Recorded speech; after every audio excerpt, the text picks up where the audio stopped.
بینەرانی عزیز بەردەوامین لەگەڵتان. کاک عارف دێمە لای تۆ بە نسبەت مەسەلەی کردبوونی لایەنە کوردیەکانەوە لە بەغدا پێت وایە یەکێتی و پارتی لێبەر پرسیارن خۆی چونەوە سەر هەمان پرسیاری پێشوو وتمان یان بەدڵنیایەکی پارتی وەک دوو هێزی سەرەکی لە کوردستان بەشی شێریانەکەوێت لەو بەرپرسیارەتی بەڵام مەبەستمەوە بوو کاک عەبدوڕەزاق خەڵێ هەموو لایەنەکان پشکیان بەرەکەوێت لەو مەسەلەیە دلیل لەسەر یەکشت تا لە ناوخۆی هەرێمی کوردستانە ماڵەکەمان ڕێکتر بێت تاوەکو ئیجماعێکی سیاسی هەبێ بۆ هەر شتێک یعنی من سەرتا شتێکم ویست بیڵم تەواو نەکرد ئێمە ئەبێ جیاواز بین لە کوردستان بەڵام ئەبێ جیاوازیەکەمان لە پێناو بەهێزکردنی پێگەی کووردا بێ جیاوازیەکەمان بۆ جیاوازی تێڕوانین و کۆکردنەوەی ئەفکاری جیاجیا بێ لە پێناوەی ئەم جارە بە یەک دەست و بە یەک دەنگەوە بەرەو ڕێبەغا بینەوە بەڵام بەدڵنیاییەوە هۆکارێکی سەرەکی ئەوەی کە لە بەغداش دووکەرتین ئەوەیە کە لە ناوخۆی کوردستان ماڵەکەمان زۆر ڕێک نییە چێ خلافی نێوان پارتیویشێتی کە بە شاراوی هەندێک خلاف هەرماوە چێ ئەوەی کە ئۆپۆزیسیۆن و دەسەڵاتی جارێککە درزێکی گەورە کەوتۆتە ناو یەک ڕێزی خەڵکی کوردستانەوە ئەمە یعنی هەمومان لێی بەرپرسین من جاریشکەوە دەم لە بەرنامەیەکە شتێکم دەڵێم پارتیویشێتی ڕێکەوتنی استراتیژیە ڕێککەوتوین لەسەر کۆمەڵی شت کە پێویست نین ڕێککەوتوین لەسەرەوەی لە کفرەوە تا کۆیە مدیر مەکتەبەکان یەکێتین لە زاخۆوە تاوەکو دێگەڵە پارتین بەڵام ڕێک نەکەوتوین لەسەر دەوڵەتی کوردی ئەوە تا دەرکەوت خلافمان ئێمە کارەساتە بەڕاستی کاک عارف ئەم مەسەلەی ناکۆکیەکان لە کوردستانەوە تا چەند بۆ بەغدا گواستراوەتەوە ئەوە تا مالیکی لە دوای چاوپێکەوتنیە ئەڵێت مەسەلەیە گەرمەکاتەوە ئەڵێ کە ئەرچەنە شتێکی تازە نەبوو بەڵام ئەڵێت کە سەرۆکی هەرێم داوای لێکردوون کە گۆڕان بەشدار نەبێت کەواتە گەر گۆڕان لەوێ ڕایەکی نەبێت یاخود خۆی بە بەشدار نەزانێت تاوانەکەی لەگەربە ئەمە ئەوی مالیکی تابان قسەکانی زۆر بە جۆرێک کرد بۆی شەقامی کوردی بور و ژێنێ بە قازانجی مالیکی و بیکا بە گشت قیادەی سیاسی کوردیە ئەوەی مالیکی وتی تازە نەبوو کاتی خۆی کاک مەسعود لە یەکەم کۆبوونەوە قسەکەی بە ڕاشکاوانە لە تەلەڤیزیۆن کرد و جێی ڕەخنەش بوو ئەو کاتە کە نابوو وا بیری کردایەوە بەڵام ئەو وەکو سەرۆکی هەرێم بڕیاریدا بەشی کورد ئەوەیە کە فراکسیۆنی لیستە کوردستانیەکان وەرێگرن لە ناو بەشی کووردا نابێ خەڵکێکی تر لە دەرەوەی ئەم فراکسیۆنە وەریگرێ ئەگەر مالیکی لە دەرەوەی ئەمە بەشی گۆڕانەدا پیرۆزیان بکاتی خۆی بێت لە تەلەڤیزیۆنی بەس مالیکی کە دێ ئەمە جاریشەوە فڕێداتەوە بۆ پەرۆشی نییە لەوەی کە دیفاع لە هێزێکە کە هەشت کورسی هەیە و بەشێنینداوە بۆیەتی ئاژاوی بخەنەوە خەڵکی کوردستان ئەژینە مالیکی ئەگەر پیاوێکی ئەوەندە مرد بۆ ئەگەر سەرۆکوەزیرانێکی معقوڵە چۆنە بێ قبوڵی بکات لەوەی سەرۆکی لیستێک داوا بکە فڵان لیست ئەبێ مەحروم کەی چۆنە بێ مالیکی قبوڵ بەڵام وتوێتی ئەمە بەشدار نابین و ئەوانیش زۆری نەبوون کەواتە چۆن ڕەدیەکاتەوە ئەم داواکاریە مەبەستم لە کورسیەکان هەر جۆرێک مالیکی کە دی ئەمە بەکارێنێ جاریشکە ئیفرۆشێتەوە بە خەڵکی کوردستان ئەمە تعبیر لە لاوازی مالیکیەکە کە نە ئەبوو لە کاک مەسعودی قبوڵ بکە کاتی خۆی ئەگەر ئەوێ شەراکەیەکی نیشتمانی بۆ هەموو هێزەکان ئەو سیاسەتەی کە لەلایەن سەرۆکی هەرێمەوە پەیڕەوکراوە من ئەڵم کاتی خۆشی من پێم وایە قسەم لەسەرەوە کرد وتارم لەسەر نووسی بە ڕێی من دەبوو هەموو کورد شەریک بین هەتا وتارم نووسی ئەڵێم ئەگەر وەزیرێک لە بەغدا بدرێتە گۆڕان پێم وانییە کورد بخوا يعني كأجر قران جواز شل كرد برأي من أبوك هاتي خوي وزيري شان بدري أبي وزيري شان بدري أبي قران أو مشكلة يدرسنا كلا كورسانا كدرستي كرد كبداخل وزور كاريجري سلبية ولا صرت يكسوني يغرزي مالي كردي استاش من جاري شيء تأكيد جوازك لك كعرفتو تدقران لو مسألة جواز بلا كرد جوازك لك جرزيات الروني كيتوا ما بس ما أبو ألم كعب مسعود كاتي خوي وايد وتي فراكسيوني لسه كردستانية كان يقرتو كمال شو ناو لسه أو بيمانيوا باش يكرد ورا قرن لبغداد أجر لدروي أم فراكسيونا مالیکی کورسیانە داتێ لە حسەی خۆی بیان داتێ بەس لەسەر حسەی کورد قبوڵی ناکەم ئەمە لە تەلەڤیزیۆن و شتێ تازە نەبووەمە و ڕبرادنی گۆڕان خۆیان پێرۆژ لە دوانێندا کە ئەمە زۆر کۆنە و مالیکی تازەڵی داوت مەبەستەکەی من ئەوە بوو ئەڵێم بە ڕێی من ئەگەر ڕێی من پێویست و بە قسەی من بوو تەمەنامە کرد هەموو لیستە کوردستانیەکان بەشدارێکی کارابن و شەریک بن هەمووشمان لەژێر یەک پەرچەم یەک ئاڵایە بووینە بەڵام لە کاتێکا گەر لێرەش جیاوازین پێویستە لە بەغدا هەڵدەین یەک بین بەڵام بێکاریگەر نابێت کە لێرە ناکۆک بین بڵێن لە بەغدا پێویستە یەک بین یعنی ناکرێت لێرە جنێو بە یەک دێنچوونە ئەو دوو حەمبینەوە دەستکەنە قۆڵی یەکتریا بەدڵنیاییەوە نەبووە بە خەونی شاعران نامەسەلە خەون نییە زەنی واقعەیە کاتۆتە پێشەوە کورد دەبێ بوابین وانە بین شەقی زەمانەیەکمانەخا کاتی خۆشی لە شاخ هێزی پێشمەرگی کوردستان هەموو هێزە لایەنە سیاسیەکان کەس ئامادە نەبوو کەسی تر بخەنێتەوە ئەوەندەی شەیدمانداوە لە شەڕی ناوخۆوە نەمان نەداوە بەرامبەر دوژمنەکانمان بەڵام ئەنفال بوو بە شەقی زەمانە و بەری کوردستانی دروست کرد ڕۆژێک دێ شەقی زەمانەیەکمانەخوا بەڵام حکمت لەوەیە کە ئێستا خۆمان هەموو هێزە سیاسیەکانی دکتۆر گەر کۆمنتێک تەبێ زۆر بە کورتی بۆی مافی دکتۆرا کۆش نەخۆین بۆ مەسلەی مالێکی قسەکەی ڕاستە بێ ئێمەشی و احتزاریشی بۆێنینەوە وتی سەرۆکی هەرێم پێی وتوم وتوێتی ئەگەر بێت و گۆڕان هەر وەزارەتێک وەرگرن ئێمە لە حکومەت دەکشێنە ئەوان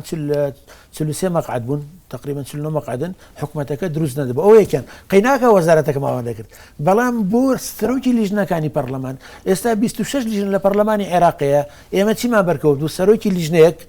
وەکو لیژنەی ئەقالی و محافەزات جێگری لیژنە نەوتۆغاز لەگەڵ مقرری لیژنەی ئەمن و دیفاعمان بەرکەوتووە بەڵام بەداخەوە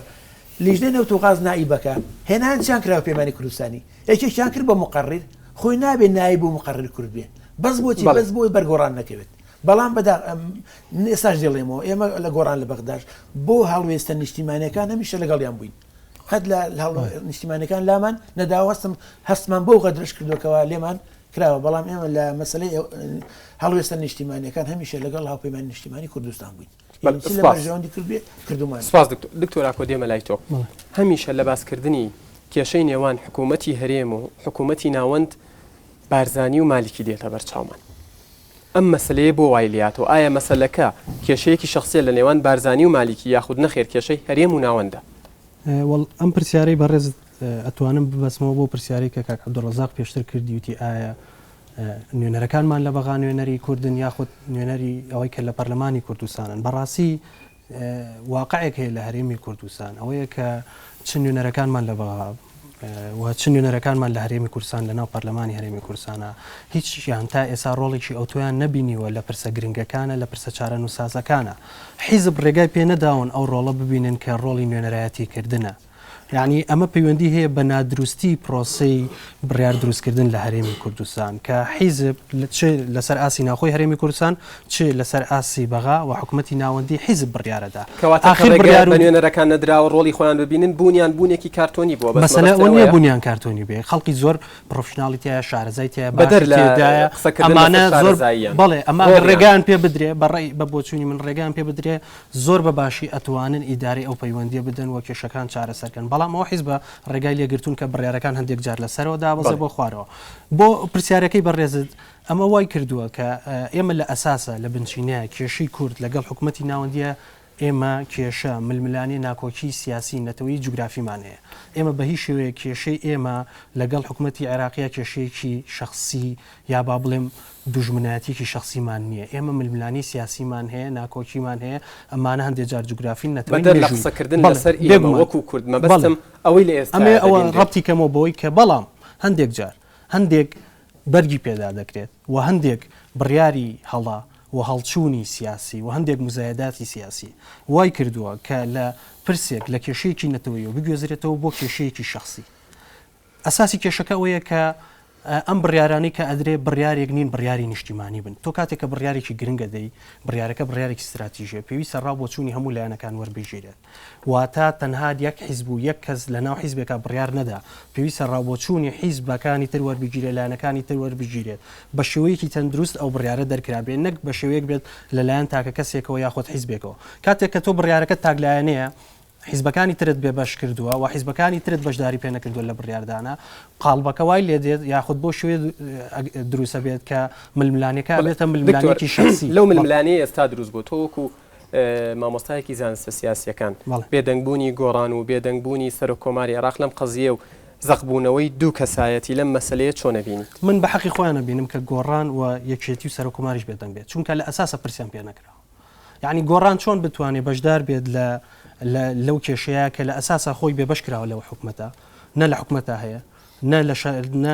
لە هیچ شوێنێکی دام و دەستگایکی حکومەتە هەیە نە لە ناو پەرلەمانە هیچ پۆستێکی پێدراوە و لە ئەساسا بێبەش کراوە لەو شتانەیە و پرسیشی پێ نەکراوە پێی نەوتراوە کە ئێمە بەتەماین شتێکی لەو شێوەی بکەین تۆ بۆ چوونت چیە لەسەرێت ئەی باشە دوو حیزبی گەورەمان هەیەمە لە کوردستانی شێتی نیشتیمانی و پارتی دیموکراتی کوردستان ئەمە پەیوەندیکی استراتیژی بەیەکەوە ئایان بەسێتەوە ئەم دوو حیزبە پرس بە یەکتر ناکەن لە بڕیارەکانیانە هەندێکیان ناکۆکن لەگەڵ هەندێکی تریانە خۆی شتێکی ئاساییشە ناکۆک بن بەڵام کێشەکە لەوەیە یا کارەساتەکە لەوەیە کە لەسەر مەسەلەیەکی چارە نووساز ناکۆک بن لەسەر مەسەلەیەکی چارە نووساز ڕێی کورد لە بەغا بکەن بە دوو کارتەوە لەسەر هەز مەسەلەیەکی تر بێ کە ناکۆک بن بۆیە ئەمە وای کردووە کە تۆ نەتوانی هێزت هەبێ خیتابێکی بەقوتت هەبێ نەتوانی بەرامبەرەکەت ناچارکەی کە جۆت لێ بگرێ یاخود کارتەکانت بە تەندروستی بەکاربێنی کەواتە دکتۆر گەر بە کورتی وەڵام من بیتەوە ئەم بەشداری پێنەکردنەی گۆڕان و بێدەنگبوونی ئێستایان مەبەستمەوەی شەرعیەت دەدا بەوەی کە ئەوان لە ئێستای بێدەنگ بن و بێدەنگ بوونی گۆڕان ئەوەی کە تا ئێستا ئێمە چی دەکات ئەوەی تا ئێستا ئێمە بینیومانە گۆڕان خۆی کەەوە نوێنەرێکیان لێرێ بەڕێز دکتۆر بایزید نەیتۆ من بێدەنگم وتێت ئێمە لە هەموو مەسەلە چارە نووسازەکانە ئێمە لەگەڵتانی و تەنانەت هەچ مەسلێک بێتە پێشەوە لە زۆر حاڵەتی شاڕوویداوە کە دەنگدان بۆ بەسەر و کۆمار هەندێک مەسایلی تر گۆڕان بەشدار بوو بەڵام ئەگەر لە حاڵەتێکیشا لە ململانێکی واشە بێدەنگ بێت یاخود هەڵوێستێکی توندی نەبێ حەقی خۆیەتی کە لە ئەساسا بێ بەشکراوە ئەوە بۆ چون بەڵێ کاک عەبدوڕەزاق ڕای تۆ لەسەر بێدەنگبوونی گۆڕان و تاالبانی وەکو دکتۆری جووتی گەریەکێتی و گۆڕان و سەر و کۆماری عێراقیش کە جەلال تاالبانیە بێدەنگ بن حەقی خۆیانە وڵی من باسی حەق و ناحەق ناکەم من باسی یەک کەلیماتم کاک بەداخۆ دکتۆر ئاکۆ بەکاریانە باسی مزایدەی کرد من بە پێشراوەی قسە ناکەم زۆر بە سەراحەت و بەڕووتی قساکەم باسی جەنابی سەرۆک بارزانانی کرد کە باسی ڕاپرسی خەڵکی کرد و ئەوەی بە مزایدەی سیاسی ناوبرد ئەگەر مەبەستی ئەوە نێ با بڵێ من بەستمەوە نییە بۆیە ئەوە قسێکی یەکەم زۆر بریندارکەرەوە نابێ مامۆستا هیزان خۆ وای قسە بکە یەک دوو سەرۆکی هەرێمی کوردستان بە نەسەن چی وتووە ڕۆژی نەورۆز وتی ئێمە خلافاتمان لە بەغدا زۆر توند بووەتەوە خەریکە خلافاتمان گەشتە بنبەست و بەڕێی من گەشتە بنبەست ینی جەنابی سەرۆکی هەرێم وتی بەڕێی من گەشتە بنبەست و ئێمە پێمان وتون بابگەڕێنەوە دەستوری عێراق ئەگەر ناگەڕێنەوە دەستوری عێراق ئێمە ناچارین بگەڕێنەوە لای خەڵکی خۆمان پرسیان پێ بکەین بەڵێ ئەمە لەو ناو ئەو سەحافەی کە لە سلێمانی پێوترێ ئەهلی لەنا ئەو خەڵکی کە بەخۆیان ئاڵن بێلایەن لەنا ئەو کەسانەی کە چوزانم هەیە بەدافعی ئەوەی کە ئەگەر بەهشتیشی بیتە بەدەستی مەسوود بارزانانی بێ نایەوێ هەیە بەدافعی حیزبایەتی هەیە بە ئایدۆلۆژی هەیە بە دافعی شخصی هەیە بەدافعی کورتپەروەر نییە بەهەڵپانەرێک بێ لەو ڕۆژەوە تا ئێستا سەرۆکی هەرێم باسی نەکردو بڵێ کاکە من بە تاقی تەنیا ڕاپرسی یعنی چی ڕاپرسی یعنی ئەو شتەی کە لە ساڵی 2005 و معارەزە و گۆڕان و هەموو معارەزەی کوردستان و هەموو مسەقفینی کوردستان و ئەوانەی کە خۆیان دەم لە سیاسەت ڕاپرسی یعنی ئەو شتە یعنی گەڕانەوە بە ڕێی ببوورە من نەموت ڕاپرسی منتم پرۆسەی دروستکردنی بڕیار من باسی دیسیشن میکن من باسی صنعی قرارم کرد تۆوتت مزایدە هەندێشتی وەتانی تۆ کەلیمەی مزایدت بەکارهێنا و من باش دەزانم ئاگام لە سەحافەی کوردستانە کە قسەکانی سەرۆکی هەرێم بە مزایدازان ئەبێ ئەو ڕوون کرد کێن ئەوانەی قسەکانی سەرۆکی هەرێم بە مزایدازان ئێستا کاکوێچێک لەو کەسانەوە هەزاران هەزاری کەس ژووتراوە هەزاری ترم بۆ بڵێ ئەو تۆڵی وەکو مامۆستایەکی زانکۆ ئەوانی ترکیان کە ڕۆژنامەی کوردستان نووسەرەکانی کوردستان ئەوانەی کە تەلەڤیزیۆن قسەکەن ئەلاکوین با نەبێ بە خلافی من نامێ بوون بۆ مناقەشەی حیزبایەتی ناتۆن بەڵێ مناقەشەیەکی کوردستانی با بە نقطەیەک مەبەستی خۆی ڕوون کاتەوە دێمەلات وتی لە ئەندێ پرسی نەتەوەی ئێمە بێشتی خلافی نەتەوەیمان نەبێ لەسەر پرسی نەتەوەی ئەخرێتە بزایەدەوە تۆ بەم شێوەیە قسەت کردووە پێم وانە قسەکان تۆمار کراوە کە من بەو نەسە بزانم سەرۆکی هەرێم وتبێتیشم من وتە تۆ هەندێ پرسی نەتەوەی ئەکرێ ئەخرێتە بزایەدەوە بە مزایدەی پێوە من ئەو کەلیمەی مزایە بەڵام من بە شخصی ناوی کەس ببورێت با من هەندێ ڕوونکردنەوە بم بۆ ئێمە لە ئەساسی مۆزوعەکە ڕابکەین بچین وشەیەکێک بێنین بیکەین بە مۆزوعێک و مناقەشەی لەس هەموو مناقەشەکە بکەین بۆی کە من چیم و تۆ چیم نەوت من خۆم لێرم ئەو تەوازە قساکەم چیم بێ هێڵێم چیم نوێ نایڵێم لەبەرەوە من پێتەڵم ئێستا ژەڵێمەوە کە زۆر جار هەندێک لە سەرکردایەتی کردووە بە پرسانمان تەنانەت نوێنەرانیشمان هەوڵیان داوە هەندێک مەسەلا هەیە وەکو مزایدەیەک هەڵایەکی علامی دروستکەن دلیلم چێ بۆەوە دلیلم بۆیە کە دواتر بە دووادا چوونی بۆ نەکراوە دەرئەنجامی نەبوو تەنها لە ئەعلامەکانە باس کراوە نەگەشتۆتە نەتیجە ئەمە هەمووی بەڵگەیە کە هەموو خەڵقەزانێ پێویست ناکات تۆ بە من بڵێ کە تۆ واد و تۆ یا ئیعلام لە سلێمانی کە ناوی ئەهلی وا بڵێ پێویست بەم شتانە ناکرێت ئەمە هەندێک شتە ئێمە لەسەر ئەرزی واقعی بینین هەچ کەسێکی تۆزێک وردبوونەوەی هەبێت ئەکری ئەم شتە بڵێ ئێمە ئەساس مۆزوعەکەوەیە کە بە شێوەیەکی واقعیانە عەقڵیانە و تا ڕادێک زانستیانە لەم کێشەیە بڕوانین بزانین ئەساسی کێشەکە چییە ئەساسی کێشەکە چییە ئایا ئەساسی کێشەکە کێشەیەکە کێشێکی نەتەوەییە من وتم لە ئەساس ئێمە کێشەکەمان نەتەوەیە بەڵام هەندێک جار وای لێکراوە و هەندێک بڕیار دراوە و هەندێک لێکدانەوەی بۆ کراوە بۆ بڕیارەکان بۆتەوەی کە بەرگێکی شخصی بە بەری کێشەکەدا کرابێت ئێمە سەریکە موسساتمان هەیە لە کوردستان ئەبێ ئەو موسساتە یا دەنگیان پێ نەدەین یا بڵێن کاکە بڕۆنەوە ماڵێ یا ئەبێ ڕێگەبێ بەناوی خەڵکی کوردستانەوە تا ئەو وەختەی کە خاوەنی دەنگ و خاوەنی شەرعیەتە کە یعنی ئێستا سەرۆکی هەرێم نەیوتە دەوڵەت دامەزرێنم نەشی وتوە کەوتە ڕاپرسی یان ئەگەڕێمە بەڕای خەڵک 7 ساڵە پارتی و یەکێتیان وێران کردووە لەنێوە ناگەڕێنەوە بەلای خەڵک بەڵێ باش کاکە ئەگەڕێمەوە بەلای خەڵک ئەڵێ کاکەم بۆی بابەتەکە لە بابەتەکە نەڕۆینە دەرەوە بۆی لە بابەتەکە نەڕۆینە دەرەوە کاگا درزاوی ڕخسەت بێوەڵا من شتێک بە بیر خەڵکی کورسانە هێنمەوە لە ڕاپەڕێنی ساڵی 91ەوە تا پرۆسی ئازادی هەموو ساڵی مامجلال لە یادی ڕزگارکردنی کەرکووکە ئاهات لە سنووری کەرکووک ئێمە ئاهەنگمانە ژێڕا بۆ ڕزگارکردنی کەرکووک هەموو ساڵی مامجلال لەوێت نەورۆزی داهاتوو لە کەرکووکە بین مامجلال ئەیزانی نەورۆزی داهاتوو لە کەرکووک نابین بەڵام فرێدانی ئەم جوملەیە هەموو جارێت تاکیدکردنەوەی بۆ دروستکردنی ڕۆحی ئینتیما و گەڕانەوە بوو بۆ کەرکووک و دەستبەردار نەبوونی کەرکووک بوو بە درێژای ئەم 15 ساڵش بەردەوام سەرکردەکانی ئێمە هەموو شەواتونە سەر نەک هەموو شەو ببورێ دەیان جار هاتونە سەر تەلەڤیزیۆن ناچار بوون کە بڵێن ئێمە قەت داوای دەوڵەتی کوردیمان نەکردووە ناچار بوون بڵێن ئێمە قەت لەگەڵ تەقسیمی عێراقانین دەوڵەت بە شەو ڕۆژە دروست نابێ ئەگەر ئێستا قیادەی کوردی بۆ مزایدەش دێتە سەر تەلەڤیزیۆنی کوردستان جورئەتەکە بڵێ دەوڵەتی کوردی دروستەکەین من 100 جار دەستخۆشیێنەکەم ئەزانی بۆ بێنمەوە تۆ مامجلال لە قسەکانی وتوێتی نەورۆزی داهاتوو لە کەرکووک چاک شێزانی لەوێنە ئامانجەکە پشتی ئەوە کە خەڵکی کوردستان ئامانجەکە ئەوەیە کە خەڵکی کوردستان ئێمە دەستبەرداری کەرکووک نابین هەمیشە خۆتان ئامادەکەن کە و شارەی ئێمە یاچینەوە ئێستاش ئەگەر سەرکردەیەکی کورد ئەگەر هەمویان پێکەوە ئەگەر سەرکردەی معارەزە دێتە سەر تەلەڤیزیۆن هەموو شەو باسی ئەومان بۆ کاکە دەوڵەتی کوردی ئەبێ بەدی بێنین وەکاری بۆکەین ئەمە زەرورە بۆی ئەحساسی جەماعی بۆ دروستکەین چکە تا ئەحساسی جەماعی خۆتە یاخود لە نزیکەوە تۆ نزیکی دووری نیە ئازای کاکین جان یعنی سەم دێمە سەر ئەو قسەی کەوتی گۆڕان و یەشێتی بەهین خۆیانی نازن یعنی دەبێ ئەحساسێکی جەماعی دروست بێت دەوڵەتی کوردی بەتەنها بە کاک مەسعود دروست نابێت کاک مەسعودیش ناتوانێت ئەعلانی دەوڵەتی کوردی ئەبێ پەرنەقسە ماوەت خوا ئەبێ پەرلەمانی کوردستان کاک عەبدولقادر ئەزانم با قسەکەم بکەم خوا و زۆر مەترسیدارە ئەگەر یەکێتی و گۆڕان واز لەم کەیسەنەتەوەیە بێنن هەر کەسێوتی من لەگەڵ دەوڵەتم بڵێن ئەمە لەگەڵ بەرزانیە هەر کەسێوتی من کەرکووک کەرکووک کوردستانی بڵێن پشتگیری بەرزانیەکە ناکرێت ئەم قەزێنەتەوەی لە یەک کەسا بەرجەستە بکرێت ئەمە خواستی نەتەوەیە دەبێت ئەحساسی جەماعی بۆ دروست بکرێت بەڵێ دکتۆر بەڵێ وەڵام پێم وایە خەلەلێکە لە نظامی حکم لە کوردستان ئەوەیە مشکلەکە یعنی باشە قەیناکە سەرۆی کێرێم حەق بوو سەرۆی کێرێم پرس بە ئێستا نظامی حکم کوێیە سەرۆی کێرێمە سەرۆکی ئەنجومەنی وەزیرانە و لەگەڵ پەرلەمانی کوردستانە حق ئەوانە دانیشتبان و بڕیاردن بڕیاردن لەسەر ئەو وەزعە کام وەزعە ئەو وەزعی کە ئێستا سەرۆکی هەرێم یەک جملەی وتووە من ئەڵێ ئەگەر مشکلەمان بگەر لەگەڵ بەغدا بگاتە بنبەست ئەگەڕێنەوە بەلای خەڵکی خۆمان پرسیان پێکەین ئاخە پرسەکە بۆ چییە پرسەکە بۆ چییە ئەخێ بێبزانی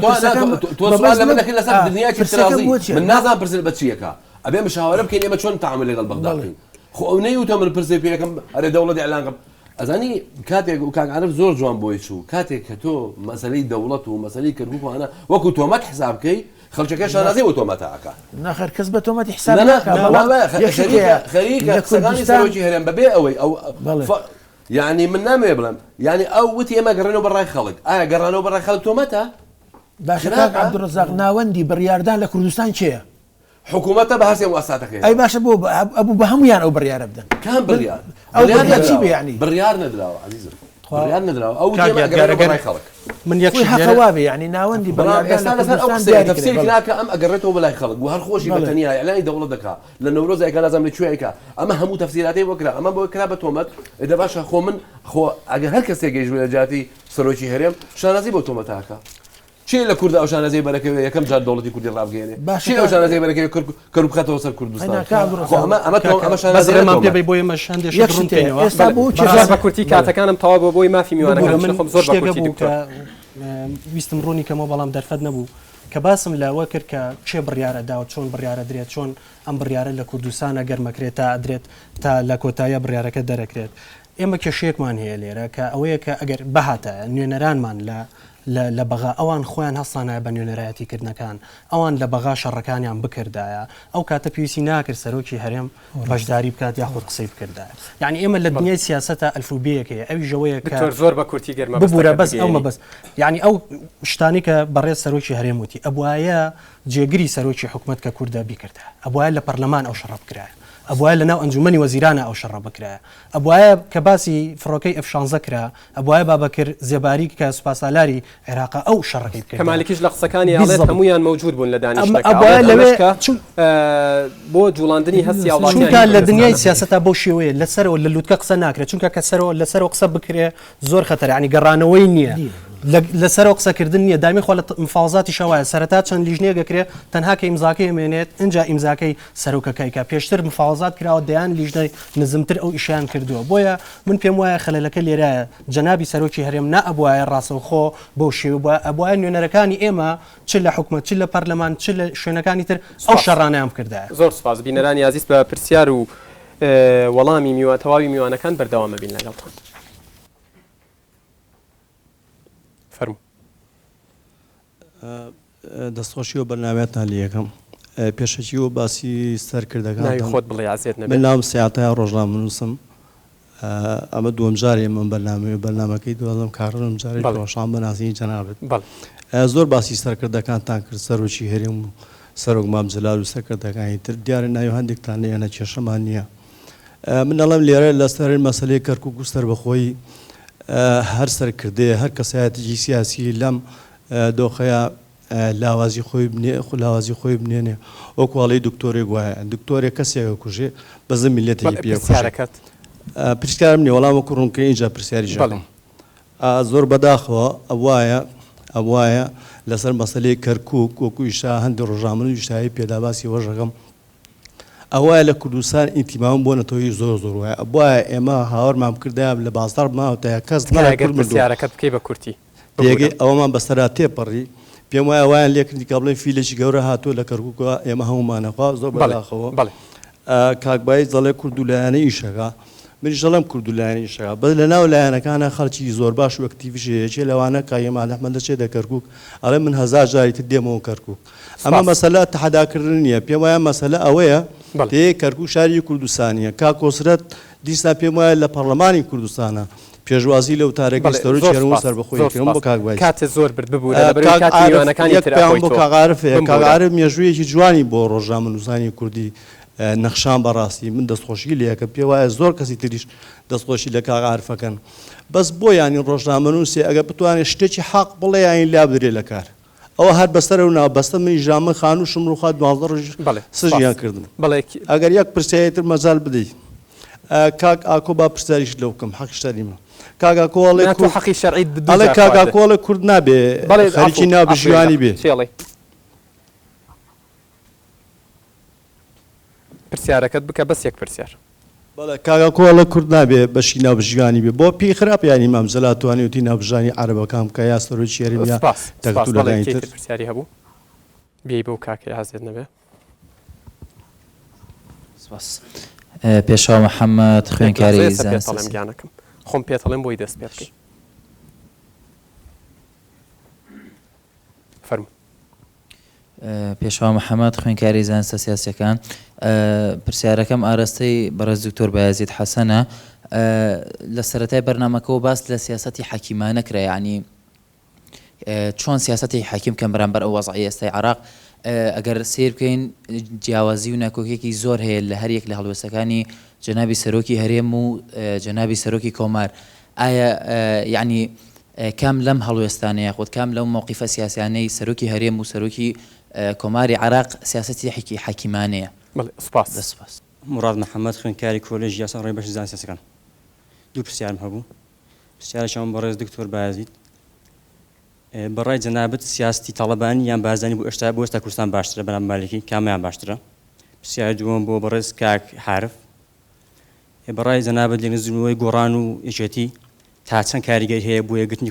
گوتاری کوردی بەرامبەر مالکی زۆر سپاس کەیتر بوو ئەو کاکەی سەرەوە هێمانیازی قوتابی زانکۆ پرسیارێکم لە کاک دکتۆر بایازیت هەیە لە سەرەتای قسەکانیدا باسی یەکگرتووی خطابی کوردی کرد کە کورد پێویستە خطابی یەکگرتووی هەبێ ئەو نوێنەری گۆڕانیشە پێم وایە دەبێت پرسیارەکە ئاڕاستی ئەو بکەم و بیبەستمەوە بە بزوتنەوەکەی ئەو لە سەرەتادا کە باسی خطابی کوردی دەکەی جەنابەت ئایا بۆ تا سەرۆکی هەرێم باسی سەروەری و باسی گەڕانەوە بۆ پرسی میلەت دەکا گۆڕان نایە باسی خیتابی یەکگرتووک بکە ئایا ئەوە خۆی مزایەدی سیاسی نییە بەسەر سەرۆکی هەرێمدا زانا عومەری خوێنکاری زان سەلامیاریەکان پرسیارێکم لە دکتۆراکۆ هەیە ئایا کە مالیکی داوای ڕاگررتنی دەستورەکە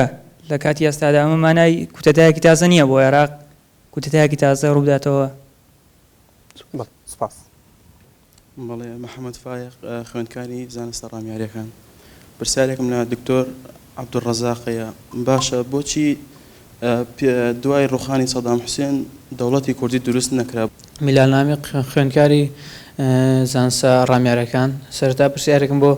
بەڕێز دکتۆر بایزیدێ ئەڵێت سەرەتای قسەکانی وتی مانەوەی کورد لە بەغدا پێویستە لە ئێستادا پرسیارەکەم ئەڵم چەند ساڵە ماوەی 9 ساڵە کورد لە بەغدایە بێزگە وەرگرتنی پۆست و پارە هیچ شتێکی کردووە بسێ خاکی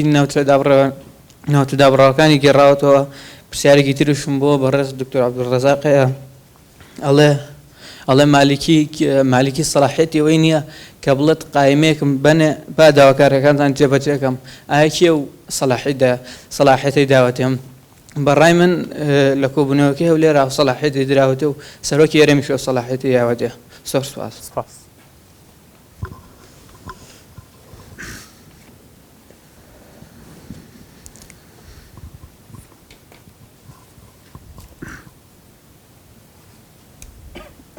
فەرموو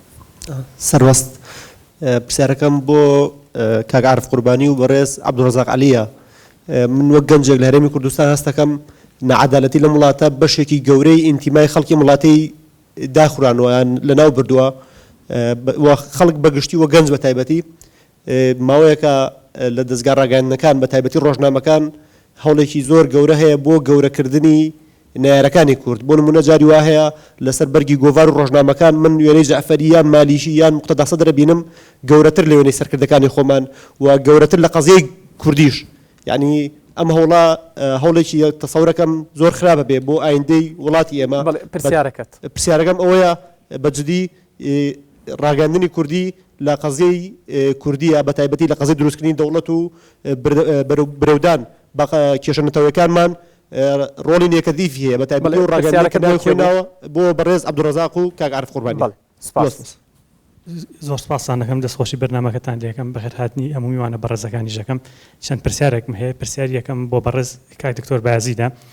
لە ئەوڵی بەرنامەکە بە ئاشکرا ئەو وەکو بەڕێز وەکو نوێنەری لایەنی ئۆپۆزیسیۆن ئاماژەی بەوەی وتی بەڵێ هەرێمی کوردستان مەترسی لەسرە پێویستمان بە یەکەڵێستی هەیە من پرسیاری لێ یەکەم کە ئێستا بە چاوپارک کە حەڤەش و بار ڕوویە کە هێزی پێشمەرگە چوە حەمرین کە چوە کەرکووک بۆ ئەو کاتێک کە هەرێمی کوردستان تووشی تا ڕادەیە خۆپشاندان بوو بۆ خەڵک کوژرا بوو ئەو وەختەی و ئەمانە سیناریۆی دەسەڵاتە بۆ پەردەبۆشکردنیشی کێشەکانی ناوخۆیە بەس ئێستا کە تا ڕازێ ئەو مەبەست تێگەشتووە بەڵێ پرسیارەکانی ترە بەڵێ پرسیاری دومیشم بۆ بەڕێز کاک عارف قوربانیە کە باز دەواکە کەیشێتی و پارتی پشکی شێریان بەرەکەوێت لەوەی کە کوری یاکەڵوێز نەبووە باشە گریمان ئەم قسەیە ئەگەر واش بێ کە هەڵوێسی ئەو لێکترازانە سیاسی کە دروست بوو لە هەڵبژارنەکانی 2010 کە هەڵبژارنێ بوو قەزەی ئێمەی ژماری ئێمە زیاتر قورسەگەر ئەوە ئۆپۆزیسیۆن نەبوو کە لیستی جیاوازی دروست کرد 65,000 دەنگ بە باردەخای نزیکی 6 کورسی بوویای لە سنوورەکانی مادەی سەوت لە کەسەرێکی ترین کێشەی ئێمە کێشەی خاکە کێشەی مادەی سەوت لە لەوێ سەنگی ئێمە دابەزە بەڵێ پرسیارش کەشم ئاڕاستی هەموو میوانەکان ئەەکەم ئیتر چیان جواباتەوە ئەوەیە ئەوترێت لە عێراقا حکومەتی ئێتلافیە ئێتلافیش بەمانە جەوهەریەکەی یعنی یەکگرتنی کاتی حیزب و ڕێکخراوە سیاسەکان بۆ بێکێنانی سیستەمی حکومڕانیەک ئەوترێ عێراق لە ڕابردووە ئەزمموی ڕابردوو ئەوەی سەلمان پرسیارەکەت باڵە عێراق ئەزمموی هەیە لەوەی کە تەنها جەمسەری حکومی بکە نمونە لە دوای ڕوخانی ڕژێمی بەغداوە بۆ کار لەسەرەوەی ئەو دیاردن ناشرینە ئەوە نەکراوە کە تەنهاتی جەمسەری حکومڕانی نەگرێت دەست نمونێ ڕابردووشمان زۆرە بۆ ئەوەی کە نووری سعید بۆ ماوەی 11 ساڵ زمانی مەلەشێت سەرۆکوەزیرانی گرتۆ دەست ئێستا نووری مالکیش بەرەو ئەوڕوە کار لەسەر سرینەوەی ئەو دیاردێ نەکراوە سپاس سەرەتا بە خێراتنی میوانەکانەکەم ئاری ڕەباتی چالاکوانی کۆمەلگەی مەدەنی پرسیارەکەی من ئاراسی بەڕێز کاک دکتۆراکۆیە زۆر لام سەیرەوەکو مامۆستایەکی زانکۆ ئەڵێ من پشگیری بزوتنەوەی گۆڕان و سەرۆک کۆمار و یەکێتی نیشتمانی کە بێدەنگن لەم کاتەدا باشە بۆ سەرۆکی هەرێم شتێکی خراپی وتۆ کە داواکە مالکی دیکتاتۆر نەبێت و بگەڕێتەوە بۆ دەستور یعنی شتێکی خراپی کردو یان مەسەلە مەبەستی چی بوو دکتۆر بەس مێد محەممەد خوێنکاری زانستە سیاسەکان دوو پرسیارمێ لە کاک عەبدوڕەزاق پرسیارێکم ناکۆکیەکانی نێوان هەرێمی کوردستان و بەغداد تا چەند بەرژەوەندی کورد تێدایە پرسیاری دووەمم لە هەرێمی کوردستاندا سوڵتەی تەشریعی بەرزترین سوڵتەیە بۆچی لە پەرلەماندا باسی دروستبووین دەوڵەتی کوردی ناکرێت دروستبووین دەوڵەتی کوردی یعنی بۆچ سەرۆکی هەرێم دەبێت باس لە دروستبووین دەوڵەتی کوردی کە ئاڕاستەی پەرلەمانی نەکات زۆر سپاس خێڵان هەمە بەشی زان سەرامێریەکان من چەند پرسیارێکم هەیە یەکەمیان دکتۆر بەعەزیز لە قسەکان تاوتت کورد بەرنامەی نییە ئەمە سەرجەم لایەنەکان ئەگرێتەوە هەموو لایەنەکان بەشدارن چ ژمارەی کورسیەکانیان کەم بێیان زۆر ئەی بۆ بەرنامەداران داناڕێژن ئەمە لە کاتێکە ئەگەر کەمیش بێت و تەنها یەک کەسیش بێ بەرنامەیە دابڕێژێ ئەتوانێت لە ڕێگەیاندنەکان ئاشکرای بکات کە کاریگەری زۆری هەیە ئەگەر ئەی بینین ڕاگەاندنەکان بە شێوەیەکی دروست بیان نادروست بێ کاریگەری لەسەر وڵات هەیە و هەروەها زۆر بە شێوەیەکی دیارە ئەتوانین بەڕێزان نمونەیەکمان بنێ لەسەر ئەم ناوچەیە بە تایبەتی ڕۆژهەڵاتی ناوەڕاست کە حکوومەتێکی تیا بوو بێ فەرمانڕەوایی کرد بێ ماف و ئازادیەکانی هەمووی دابێت بە درێژایی مێژوو ناڵم سەدەیان چەند هینێک هەر کاتێک بێت بڵێن ئەو نمونەیە بڵێن تاوەکو ئێمە هیوایەکمان هەبێ وکوونەتەوەی کورد کە عێراق فرەنەتەوەی 34 زیاتری دیایە وەکو هیوایەکمان هەبێ بڵێن بژین لە سایه حکوومەتێکی عێراقی فدرالدا ئێمە بێت چاوەڕێ بکەین تا دیکتاتورێکی تر بێت یان ئەبێ سوود لە ئەزمموی مێژووی وەربگرین کە تاوەکو ئێستا کوردەکان وەریانە گرتو هەروەها پرسیارێکی تریشم هەیە سەبارەت بە مالیکی سەرۆکوەزیرانی عێراقا بۆ سەرۆکوەزیرانی عێراقی هەیە لە هاوپەیمانی نیشتیمانیە ئەڵێن ئەو بیر و تعبیرکردنی مالیکی تەنها هی خۆی نییە دەلایەن هاوپەیمانی نیشتیمانی و ڕاگەیاندراوە کە زۆرینەی ژیعێ و خاوەنی دەسەڵاتی زۆرینەی و حکوومەت بەڕێوە ئەبات کەواتە ئێمە نابێت تەنها کێشەکە بەستین بە مالیکیەوە لە کاتێکە هاوپەیمانی نیشتیمانی ڕازین بە بڕیارەکانی بە شێوەیەکی ڕاستەخۆ بیان ناڕاستەخۆ ڕازین و تەنها سپاس بەڵێ زۆر سپاسی و میوانانە کەم بۆ پرسیارەکانیان پاش ناوبڕێک وەڵامەکانیان وەردەگرینەوە